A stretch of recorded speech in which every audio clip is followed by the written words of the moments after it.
Well, you may have noticed on the Jerrick-report, we do a lot of stories about art. What can I say? I love art, and there's really art all around us.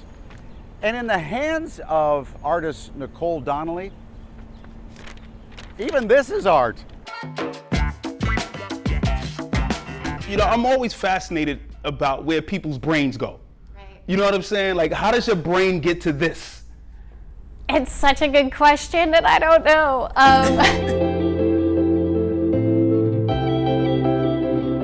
It's so interesting to kind of look at this, 2,000 plus year history of paper and paper making, the Chinese Empire, the Han Dynasty, and the introduction of paper as the primary substrate. Paper was this incredible technology, and it was so highly valued, such a closely guarded secret that China managed to keep that technology under wraps for over 700 years.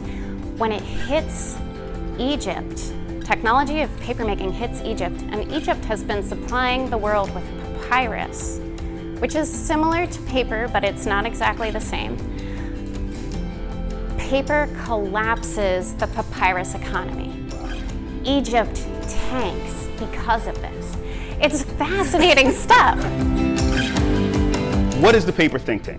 Paper Think Tank is a hand paper making studio, community accessible, that I founded in Philadelphia. There was nowhere that you could go to sort of show up, make the paper that you wanted, or have someone assist you in making the paper that you wanted. This pulp is actually super fine, so I'm going to sort of pour it onto here and then massage it through. I'm gonna pick up this whole thing and then kind of just gets laid into here. This is a dry sheet of paper with that image already on it.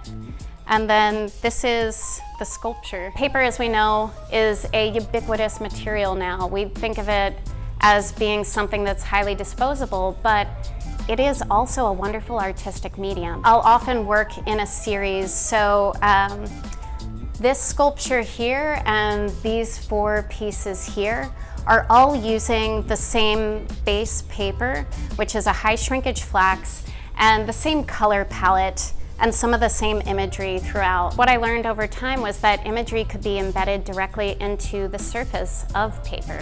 So you can pigment pulp and use it like a paint over the surface of wet paper. When it's all pressed together, it becomes one single sheet, and then you can take those prints, those paintings, and work with them sculpturally. Even your joint, so this right here is handmade paper. That's right. Wrapped around to almost act like glue. Yes, exactly. So there is a little bit of glue that's used to keep it in place while it's drying. Otherwise, it might pop off. But aside from that, the only ingredients in this sculpture are handmade paper and these invasive vines. All of my sculptures use invasive plants in their construction. Invasive plants tend to be aggressive growers that regenerate very quickly, so I can take those out of abandoned lots or clear certain areas in an environmental center and get the plants that are kind of harmful, crowding out natives, take them, make paper with them, but also there is the woody core at the center. Paper is not made from wood, but the wood acts as a fantastic armature for the sculptures. The paper is actually made from this very fine material that you see here that's really hairy. Like these almost look like leaves, but they're made out of paper. Yes, yeah. Got you. And they're made out of the paper, the fiber from the vine. Yeah. Is this all the same world? Sometimes it is all the same plant being recombined back together. This does use a couple of other fibers to extend it. All the science and all the technology that goes into something that's so simple that we take advantage of every single day. Right. You know, we crumple it up, we throw it away. We don't even think about how much paper affects our lives, but if it was gone tomorrow, it would make a huge difference. And it's such a powerful way to communicate. It's a powerful way to learn.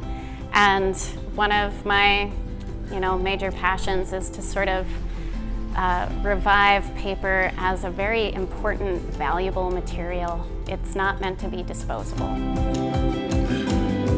If you have a good art story for me, or a story about anything, hit me up on Twitter. My handle is @MikeFox29.